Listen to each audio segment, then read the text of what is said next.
Los peruanos seguimos apostando por la democracia y las mayorías nacionales acompañan a nuestro nuevo gobierno en su deseo por lograr una revolución socioeconómica que llegue a los confines tradicionalmente olvidados del país.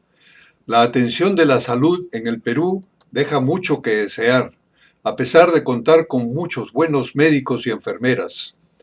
El problema es que los sistemas y sus instituciones están lejos de alcanzar la modernidad. Mi nombre es Jorge Enrique Uceda y soy egresado de San Marcos. Mi posgrado en los Estados Unidos incluyó 4 años de cirugía general en la Clínica Mayo en Rochester, Minnesota. Esta inolvidable experiencia fue seguida por 2 años de cirugía pediátrica en el Hospital de Niños de Michigan, Detroit. Diplomado por los directorios americanos de cirugía general y cirugía pediátrica, he regresado al Perú en 3 oportunidades. Durante mis 40 años de experiencia profesional, he operado recién nacidos y niños mayores durante 22 años en los Estados Unidos y 18 en el Perú. Las diferencias entre ambos sistemas han sido evidentes y por ello vengo proponiendo una reforma de la salud en el Perú durante más de una década. Presento aquí mi versión actualizada en un video que espero alce vuelo en las redes sociales y llegue al público en general y a las esferas gremiales, académicas y gubernamentales en particular. Gracias anticipadas por tu atención y me complacería recibir tus comentarios. Reforma de la salud en el Perú. Este es un tema complejo que, sin embargo, debe ser conocido por la población. Presentamos un video con información lo más detallada posible, pero necesariamente en lenguaje simple y resumido. Introducción. La reforma de la salud es un proceso largo, complejo y costoso. Por ello, los gobiernos de turno no pueden hacerla, solo iniciarla. En una reforma se examina lo que está mal, se conserva lo que se hace bien y se proponen los cambios para lograrla. Se incluyen instituciones médicas, paramédicas, legales y financieras.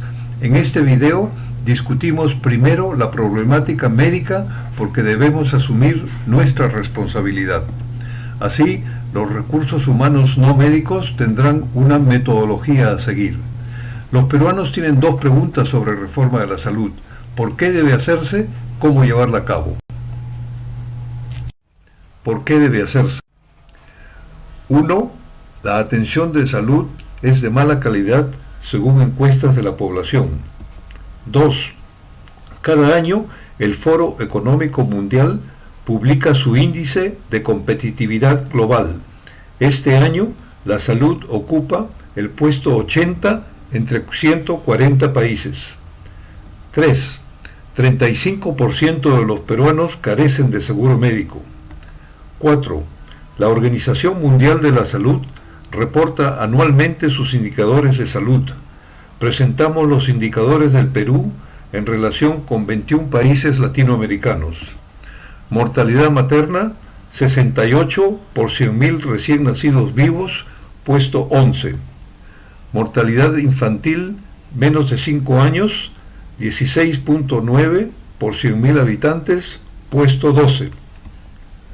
Incidencia de tuberculosis, 120 por 100.000 habitantes, puesto 2. Retardo del crecimiento menor de 5 años, 14.6 de la población, puesto 12. Servicio de agua potable, 87% de la población, puesto 17.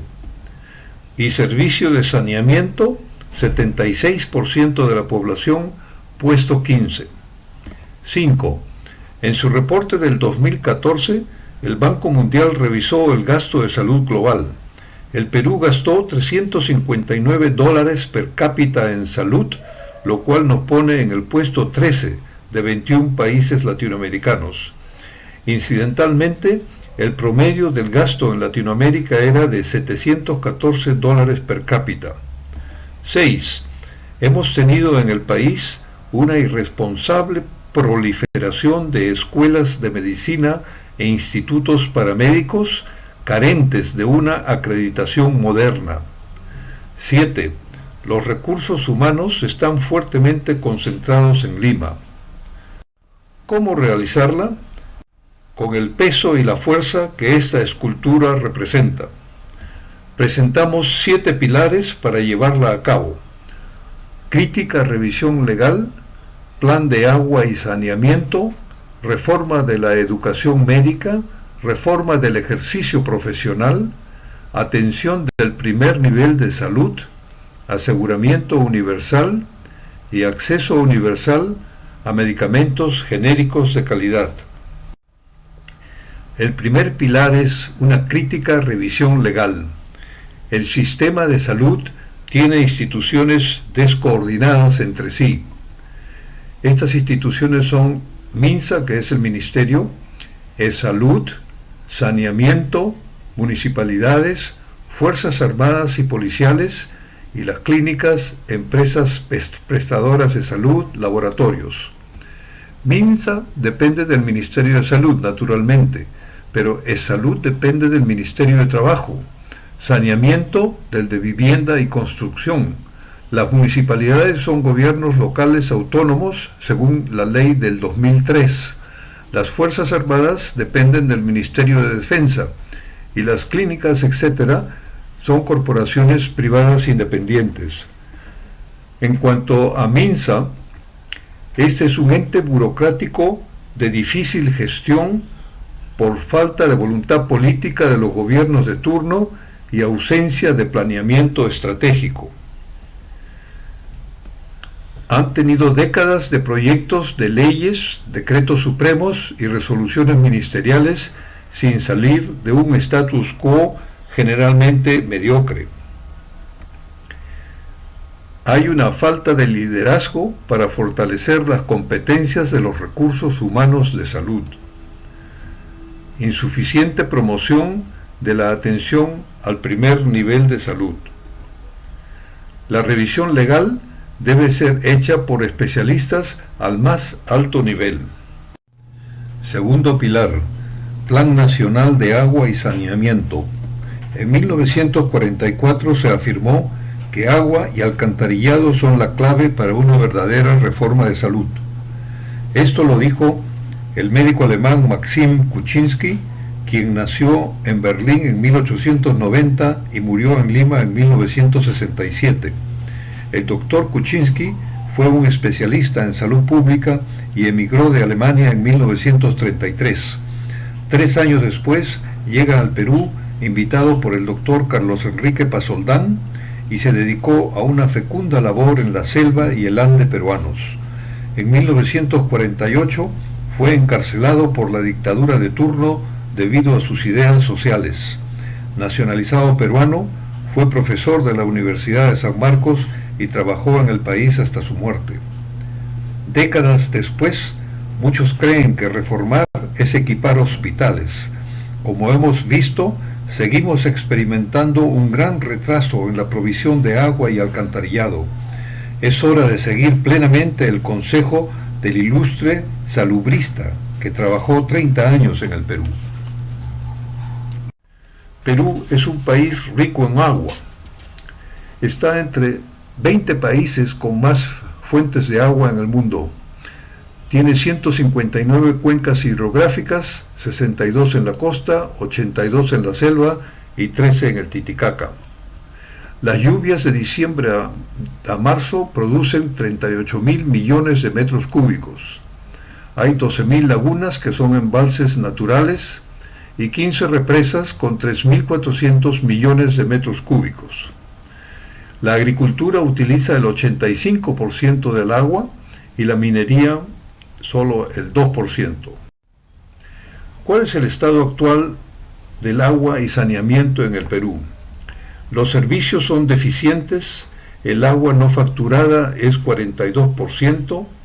En cuanto a la cobertura a la población urbana, el agua potable llega al 89% y el alcantarillado a 82% de los peruanos. Sin embargo, el tratamiento de aguas servidas solo cubre a 39% de la población. La abandonada población rural solo recibe agua potable en un 39% y solo 21% tiene alcantarillado. La contaminación ambiental por aguas servidas es evidente. La mitad del agua de lluvias van al mar, o sea, 19.000 millones de metros cúbicos. Propuestas para solucionar agua y saneamiento. Es obvio que la meta es proveer los servicios a toda la población. En el sector hay que corregir la debilidad financiera, evitar ingentes pérdidas de agua, combatir la corrupción de las empresas públicas y considerar privatización versus concesiones a 20 o 30 años, continuidad sin interrupciones políticas. Hay que conservar las cuencas y forestación de las zonas altoandinas, planificar los cauces de los ríos para recargar las napas freáticas y dotar de agua a los valles bajos. El rol de la ingeniería sanitaria es fundamental. Se ha considerado que la inversión debe ser de $10.000 millones en la próxima década. Para lograr agua y saneamiento, ya nuestro presidente ha anunciado que cerrar la brecha tomaría unos 8 a 10 años.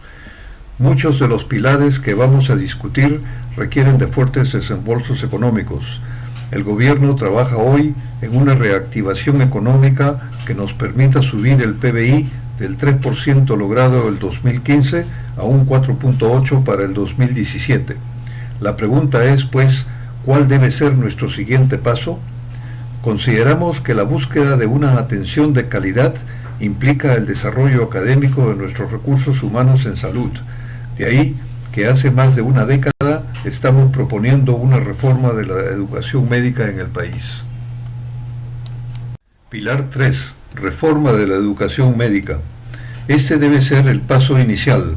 La educación universitaria actual es un negociado sin control. Hemos tenido una irresponsable proliferación de escuelas médicas que ya suman 36. En el 2014 se graduaron unos 3.500 alumnos. La universidad es juez y parte, enseña medicina y confiere el título a nombre de la nación. No hay examen de licenciatura. Muchos graduados no pueden encontrar trabajo y otros emigran.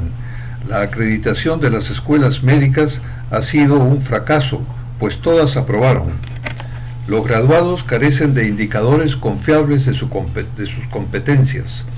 Este problema ocurrió exactamente en los Estados Unidos hace más de un siglo, cuando sus muchas escuelas médicas se habían convertido en un negociado que funcionaba a espaldas de la población. Por ello es importante revisar cómo lograron los norteamericanos la reforma de su educación médica, la cual fue también el paso inicial de su reforma de la salud. Reforma de la educación médica americana. Se inició en 1904, influenciada por la medicina alemana de mediados del siglo XIX. La iniciativa correspondió a la Asociación Médica Americana, que creó un Consejo de Educación Médica. La AMA es la institución similar al Colegio Médico Peruano, creado recién en 1964. En 1908, la Asociación Médica Americana solicitó el apoyo de la Fundación Carnegie para estudiar 155 escuelas de Norteamérica. Andrew Carnegie nació en Escocia y emigró a Estados Unidos con sus padres a la edad de 12 años. Estudió y trabajó fuerte, haciendo fortuna en la industria del acero. Esa fortuna la dedicó a la filantropía y la educación, creando en 1902 su famosa fundación. Andrew Carnegie contrató a Abraham Flexner. Flexner fue un educador entrenado en las universidades de Johns Hopkins y Harvard en Estados Unidos, Oxford y Cambridge en Londres y Heidelberg en Alemania. Evaluó 131 escuelas médicas de Estados Unidos y 24 en Canadá, o sea 155 en total. Tuvo como modelo la escuela Johns Hopkins, fundada en 1876, siguiendo el modelo alemán. Su reporte de 346 páginas fue publicado en Nueva York en 1910 y revolucionó la educación médica en Estados Unidos y Canadá. Muchas escuelas cerraron sus puertas o se anexaron a otras. Con el progreso, en 1917 aparecieron los directorios de especialistas. Hacia 1940 solo quedaban 60 escuelas funcionando en los Estados Unidos. En 1943 se creó el Comité de Acreditación para Estados Unidos y Canadá, el que funciona hasta hoy. Volvamos a nuestra proliferación de escuelas médicas. Antes de 1980 teníamos 7 escuelas en el Perú. Los gobiernos de Belaúnde y Fujimori dieron leyes y el año 2000 aumentaron a 28 y hoy suman 36. El Instituto Nacional de Recursos Humanos estudió a médicos que emigraron durante la década 1994 a 2004 y encontró un promedio anual de 1.251 emigrantes definitivos. Este estudio carece de seguimiento. No se sabe dónde están o laboran estos médicos. Se ha dicho ingenuamente que el Perú produce médicos para el extranjero, pero ignoran que no es tan fácil insertarse en el ordenamiento legal de países avanzados. En 2003, la Asociación de Facultades de Medicina, ASPEFAM, llevó a cabo su primer examen nacional de graduación. Sin embargo, los resultados solo se daban a la escuela y al examinado. Un alto dirigente gremial comentó que se detectó un 60% de desaprobados.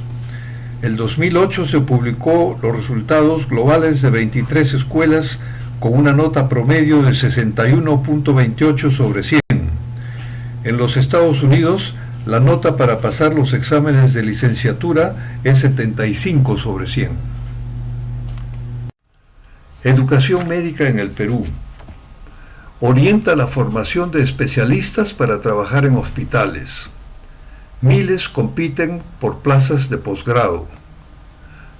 La medicina familiar y medicina comunitaria no existen en el currículum. La graduación es sin examen nacional. Hay ausencia de estudios de fuerza laboral. En 2007 tuvo lugar la acreditación de escuelas. 27 de 28 aprobaron. ¿Cuántas escuelas médicas requiere el país? En 1981, el Perú tenía 7 escuelas y una población de 17.800.000, con una relación de 2,5 millones de habitantes por escuela. En el 2012, Estados Unidos tenía 136 escuelas y una población de 312.800.000 habitantes, con una relación de 2.300.000 habitantes por escuela. Ese año, Perú ya contaba con 32 escuelas médicas para sus 30 millones de habitantes, lo que daba una relación de 937.000 habitantes por escuela. Es decir, en relación al número de sus habitantes, el Perú tenía casi el triple de escuelas médicas que los Estados Unidos. En el año 2004, 22 países europeos con 210 escuelas médicas tenía una relación de 2.100.000 habitantes por escuela. Es por ello que idealmente debería haber una escuela médica por cada 2 millones de habitantes. La observación de esta misma relación ha sido opinada favorablemente por la Organización para la Cooperación y Desarrollo Económico en 2014. Por lo tanto, lo ideal para nuestros 32 millones de habitantes es contar con 16 escuelas médicas, no 36. Estamos seguros que una moderna reacreditación tendría efectos similares a lo logrado por Flexner en Norteamérica hace un siglo. Propuestas para reformar nuestra educación médica. 1. Estudio de recursos humanos a nivel nacional. 2. Cambios legislativos. 3. Enseñanza de medicina familiar y medicina comunitaria. 4. Presentamos, subrayado, un primer organismo autónomo que denominaremos Directorio de Acreditación. Esta acreditación debe ser del tipo de evaluación externa, o sea, dirigida por un pedagogo no médico. Debe utilizar estándares modernos como los publicados recientemente en el 2014 por Estados Unidos y Canadá. El organismo debe ser, como dijimos, autónomo, independiente del Estado. Una moderna reacreditación es impostergable. 5. El segundo directorio se llamará Directorio Nacional de Examinadores Médicos, para administrar un examen de licenciatura médica. Debe ser autónomo e independiente de las universidades, formado por eminentes médicos y expertos en informática, y se podría comenzar con las últimas 10 promociones de los graduados peruanos. 6. Promoción de la investigación científica. Hay programas que trabajan aisladamente y con escasos recursos. Habría que proponer grados internacionales de Master Science y PhD. Reforma del ejercicio profesional. Como esta obra de Dalí, nuestro ejercicio profesional es difícil de entender. Nadie duda de la existencia de buenos profesionales de la salud en el Perú, pero también es evidente que su labor no goza del reconocimiento que se le otorga en otros países. El problema descansa en el obsoleto sistema que se emplea para regular el ejercicio profesional. Estado actual del ejercicio profesional. Para practicar medicina solo hay que colegiarse. El graduado debe hacer un voluntariado de 1 año. Luego puede aspirar a un posgrado o a un trabajo estatal. Esta improvisación tercermundista fue creada en 1981 por Belaúnde. Los especialistas carecen de un ente rector y todos dependen de una sola oficina estatal. 70% trabajan en Lima. Las especialidades de medicina familiar y medicina comunitaria no existen, a pesar de estar en funciones en varios países por más de 3 décadas. En Brasil, por ejemplo, están desde 1970.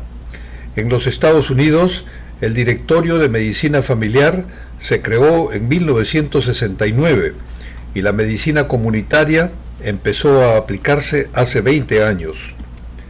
La actividad hospitalaria es usualmente mediocre. Las historias clínicas y los reportes operatorios dejan mucho que desear. No existen controles institucionales. No hay documentación seria de morbilidad, complicaciones no fatales y mortalidad. Finalmente, no hay seguimientos o resultados terapéuticos publicables.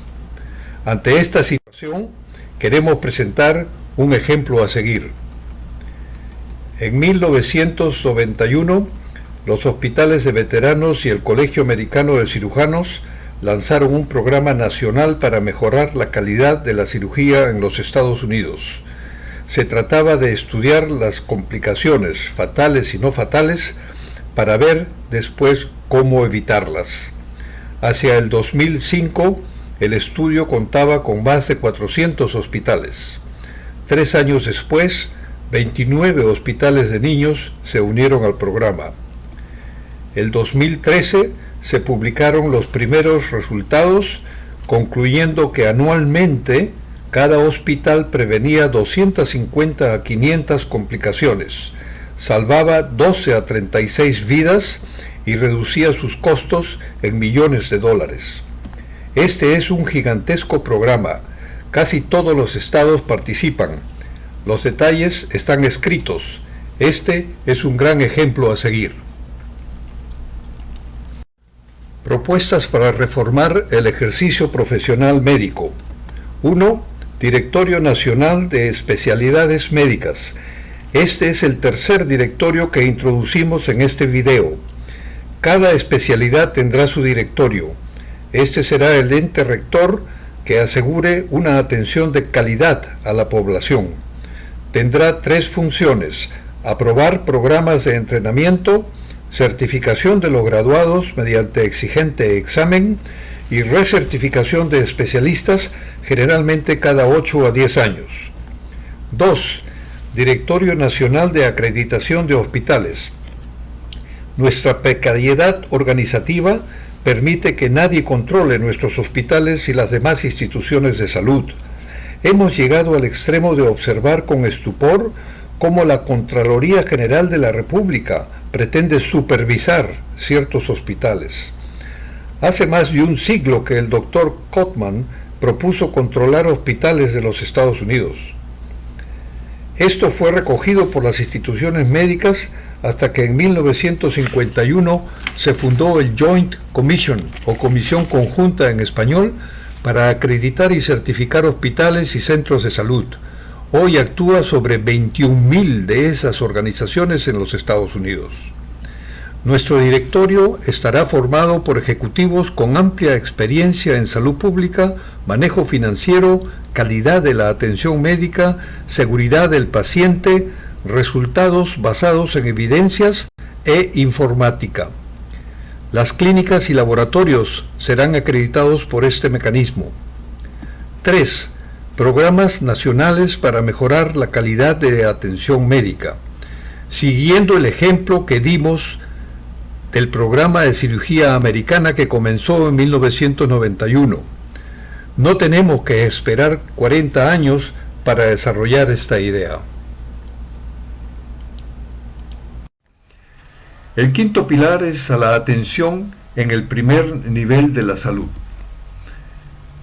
El primer nivel de salud agrupa al 80% de las afecciones que motivan una consulta médica inicial.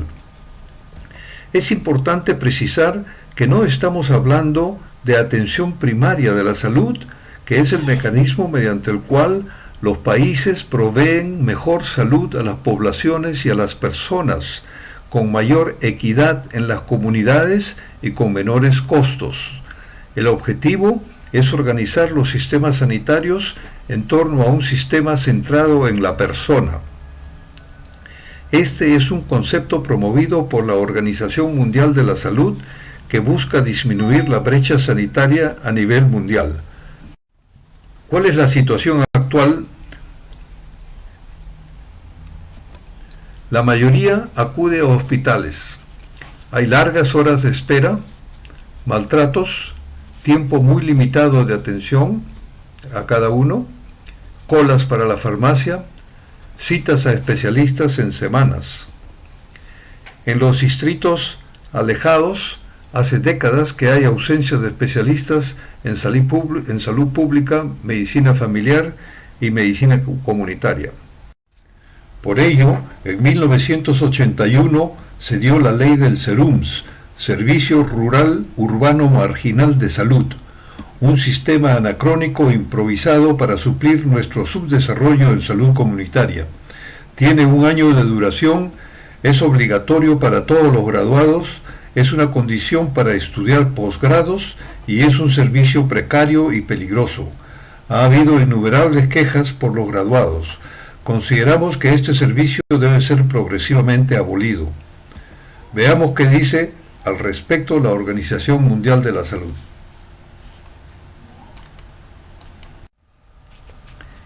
En el 2008, la Organización Mundial de la Salud publicó una importante declaración.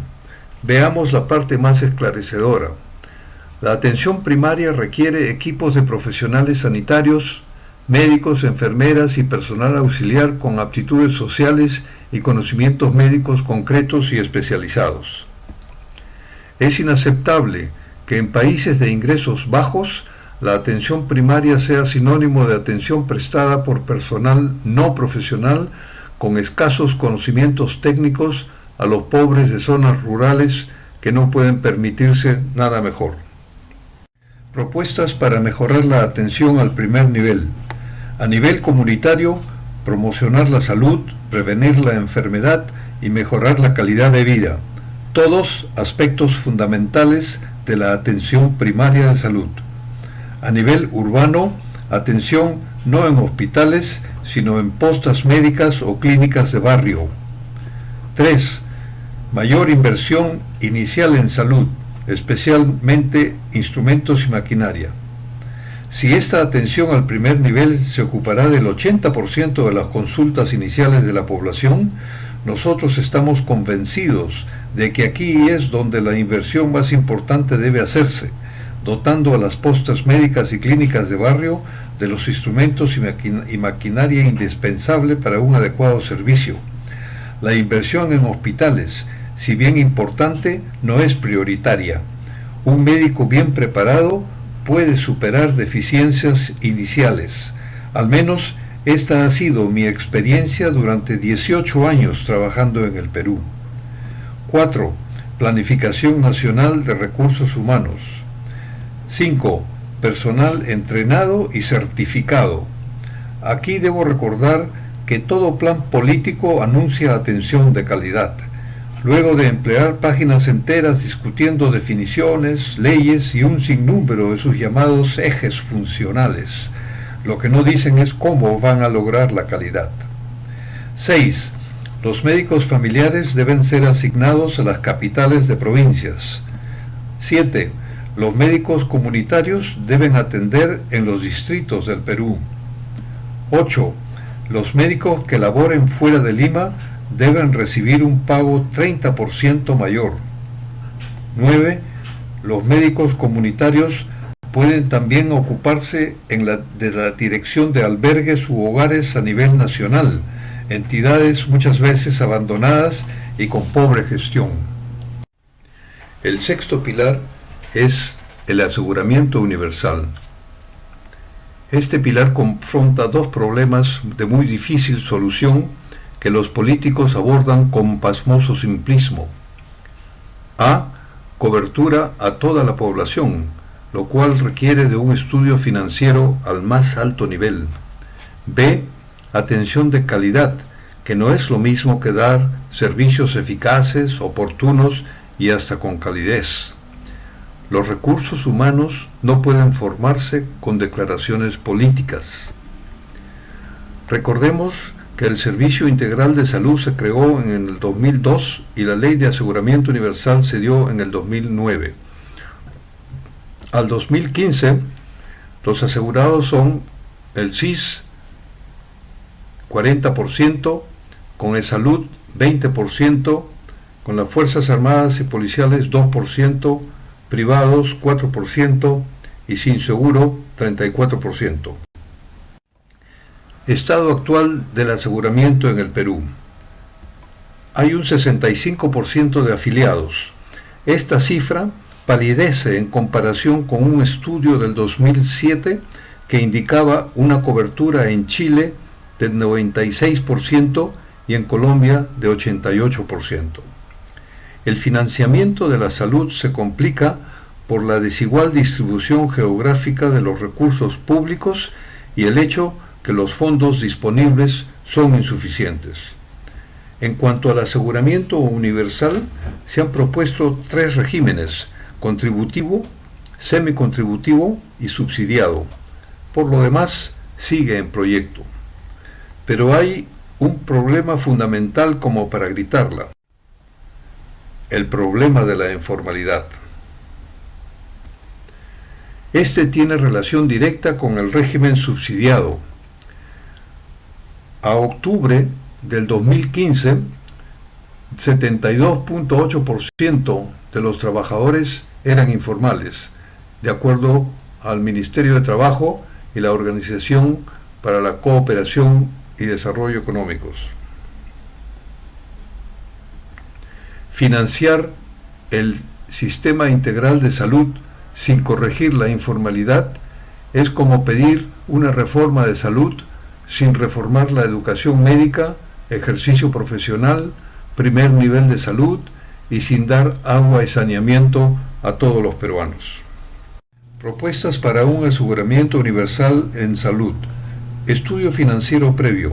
Este es un aspecto crítico de nuestra propuesta. Tenemos excelentes economistas con experiencia en asuntos financieros. Lo que nos falta son fondos para contratarlos a tiempo completo por varias semanas para que nos indiquen cómo financiar un verdadero aseguramiento universal. El auspicio económico de organismos internacionales puede ser fundamental. De este modo, nos evitamos la demagogia de los que proponen aseguramiento universal sin saber de dónde vendrán los fondos. Con respecto al régimen subsidiado, se ha propuesto financiarlo con impuestos generales y algunos específicos, como los casinos. En lo que toca a los regímenes semicontributivos y contributivos, se ha propuesto una ley para las MIPES, las microempresas con el Sistema Integral de Salud y las pequeñas empresas con e-Salud. Es urgente disminuir progresivamente la informalidad, facilitando el registro de nuevas empresas o incentivarlas con beneficios tributarios. En todo caso, el tema tiene que pasar por un estudio financiero mencionado. El último pilar es el acceso universal a medicamentos de calidad. Según la Organización Mundial de la Salud, un medicamento es genérico cuando su principio activo es equivalente al de la marca original. La marca original es registrada con su patente, lo que encarece el producto. En el año 2001 tuvo lugar en Doha, Qatar, un acuerdo sobre derechos de propiedad intelectual en el comercio y la salud. En ese congreso se acordó proteger a la salud pública frente a intereses comerciales privados, dando plazo a los países emergentes hasta enero 2016 para limitar el monopolio de patentes. Gasto farmacéutico en el Perú. Es igual al 25% del gasto sanitario. Hay dos objetivos para disminuir el gasto farmacéutico. Uno, utilizar medicamentos genéricos y utilizar medicinas de marca cuyas patentes hayan expirado. La mafia de los medicamentos falsos ocurre en 6 a 8% de la población mundial según la Organización Mundial de la Salud. Pero si vemos el mapa, Latinoamérica, el África subsahariana y la India tienen una cifra de medicinas falsas superior al 20%. Notarán que solo Norteamérica, Europa, Japón y Oceanía tienen menos de 1%. Esta diapositiva pinta con claridad la situación de la salud mundial, el lugar en el que estamos y cómo, si queremos progresar, es preciso seguir el camino de países avanzados. La pólvora ya se descubrió en el siglo IX. Ahora solo nos queda abrazar la modernidad, que no se logra con palabras huecas, sino con una verdadera atención de calidad. Hay pues que entrenar y certificar al personal de salud. Estado actual de medicamentos en el Perú. El mercado factura 1.620 millones anuales según cifras del 2013. 68% corresponden al mercado farmacéutico, 25% a las instituciones del Estado y 7% a las clínicas particulares. Tenemos 8.152 farmacias en el Perú, de las cuales 6.800 son independientes y casi 1.300 están agrupadas en cadenas, que sin embargo tienen 60% de las ventas. 70% de la población compra fármacos sin receta. ¿Cuáles son las propuestas para lograr medicamentos de calidad? Por ahora los medicamentos genéricos son prioridad. Abaratamiento por empresas farmacéuticas de productos sin patente. Compras anuales por oficinas especializadas no gubernamentales. Las ventas con receta médica y luchar contra la mafia de medicamentos falsificados. Finalmente, el control de calidad de medicinas importadas debe hacerse en el Perú. En resumen, el Perú ocupa el puesto 80 entre 140 países. Agua y alcantarillado al 100% de la población. Coordinar las instituciones de salud. disminuir las escuelas médicas a 16, reacreditarlas, formar médicos para atención al primer nivel, y la licencia debe ser obtenida por un directorio nacional de examinadores médicos. En cuanto al ejercicio profesional, importante los directorios de especialistas para aprobar programas y certificar con examen, y el comité de acreditación de hospitales. Atención al primer nivel, se necesitan médicos familiares, comunitarios y de salud pública. En cuanto al aseguramiento universal, hay que conocer el costo y tener para el gasto. El financiamiento es imposible si no se soluciona la informalidad. Finalmente, medicamentos genéricos de calidad es prioridad por ahora y hay que combatir las mafias. En el año 2012, el educador León Trachtenberg publicó un artículo titulado "Pasará aquí lo que pasó allá". Yo tuve la fortuna de trabajar en un lugar donde ya pasaron las cosas. Era un deber contarle a mis compatriotas lo que creo debe pasar aquí. Muchas gracias por su atención. Espero que pasen la voz. El pueblo debe estar informado.